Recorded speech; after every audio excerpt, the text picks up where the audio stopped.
What a fine day it is, isn't it everybody? To watch a tutorial video I mean. And in today's video, I will show you guys how you guys can register for Bank of New York Mellon's account. Now before I show you the way, I want you guys to hit the like and subscribe to our YouTube channel app tutorial with notification on to get notified for future videos just like this. Let's get on with the video. First step, search for Bank of New York Mellon register and click on the first link over here. It will take you to the registering page of Bank of New York Mellon. Over here, enter your first name and then enter your last name over here. If you have a company, you can enter the company's name. If you don't, leave it empty. Over here, you can enter your username or you can enter your email over here.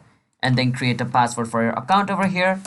And then enter the password again to confirm it like this. And then click on register. And you should be able to register for Bank of New York Mellon's online banking account. It's that simple. So don't forget to hit the like and subscribe to our YouTube channel with notification on. And I will see you guys on my next video. Bye bye until then everybody.